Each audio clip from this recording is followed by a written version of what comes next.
Hello YouTube, Piscean Dreadlocks here.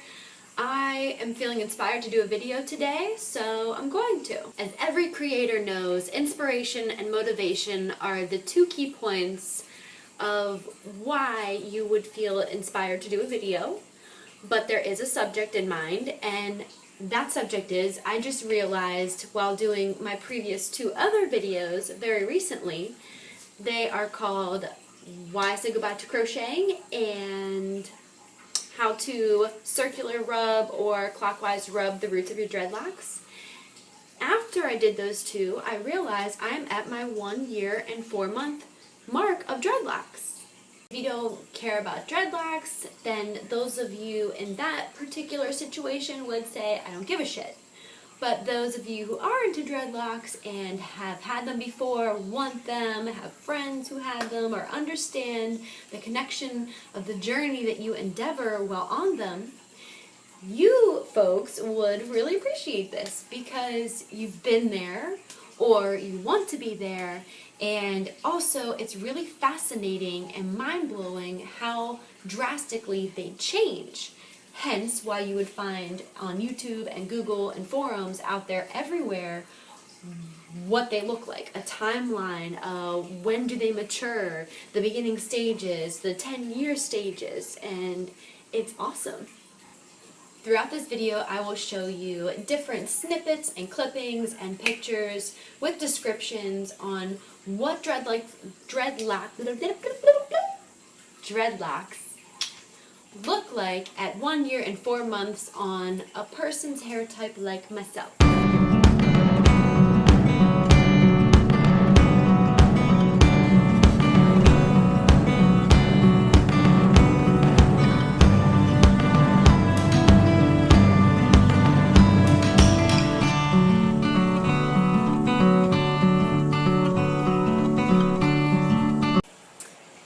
Loops. A lot of people are trying to get rid of the loops at this point or right before this point for themselves, again depending on your hair type, but I think it adds personality and it's more reassurance in seeing that my hair is locking up and it's becoming more mature and it's a part of the stages, and I say embrace it. It's a chapter and it's an important chapter, and it's forming and locking up, and each dreadlock is going to look different, and that's the coolest part of having dreadlocks in my book.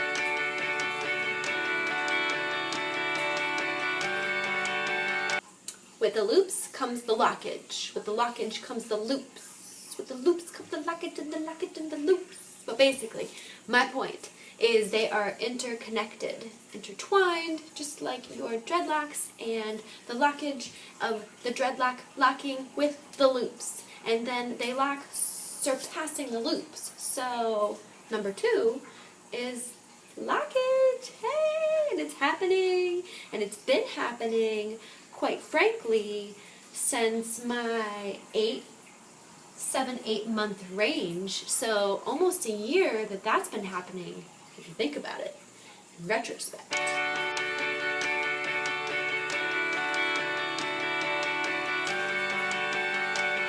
Number 3 awesomeness about where I am at this point would have to be less care.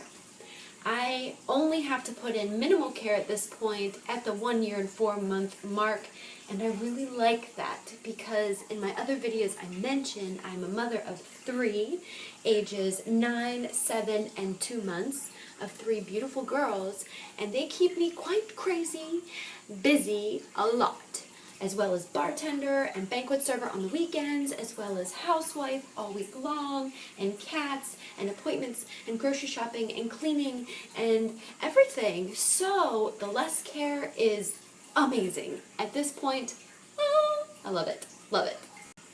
I love it so much because the less care, in a nutshell, breakage, downage of, is that all I do is shampoo, let air dry, separate before air drying, so as it's drying, make sure to separate, keep those separated.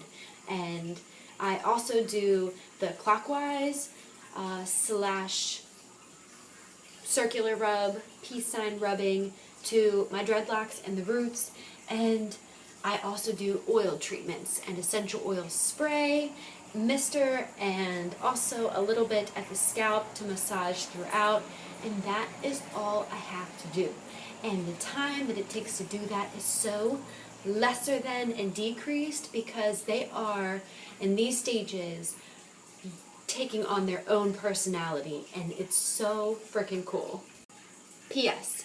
I am not very favorable of palm rolling. However, it can help in certain circumstances and with certain hair types. For myself, I don't use it very often. I will sometimes, very, very rarely, use it when I do my circular rubbing. I will here and there do a little bit, but not much, and that's only to like squeeze and condense it. But it doesn't do much for me. Not saying that it won't for you.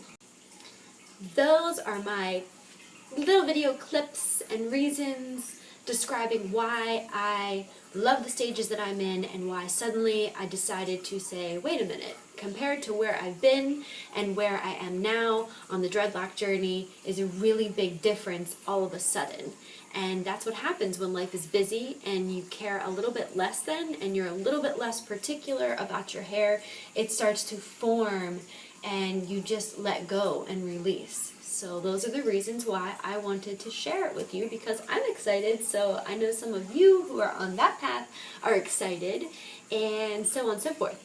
So I would like to wrap this up.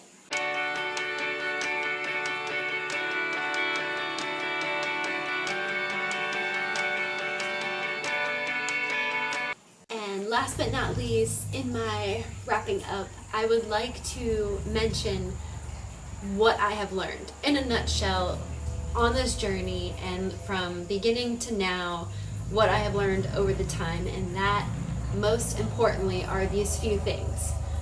Love your dreads. Love them, love them, love them. Have fun with them. Oh my gosh, have so much fun with them. Whether it's dyeing, hairstyles, watching how they change over the time, decorating them with beads and wraps. Have so much fun with them. Taking pictures, taking videos, timeline stuff. Have frickin' fun and love the heck out of them. And most importantly, be patient. It will teach you a lot of patience. It will also teach you acceptance within yourself, within your beauty, within Mother Nature and what it's doing to your hair and your lifestyle and your life choices and what they're doing to your hair. And it almost is like a tool that can be used amongst many others in really assessing how you live your life. You know, if you're like doing the natural remedies or the letting things take over or go wild, or if you're really particular about them and OCD about them, and also how busy you are, your outdoor stuff, lifestyle, your camping, your athletics, your at home. It really, really is like eye-opening and really just like reeks with your personality, and it's really, really awesome. There's no other feeling like this I've ever experienced in my 30 years of life.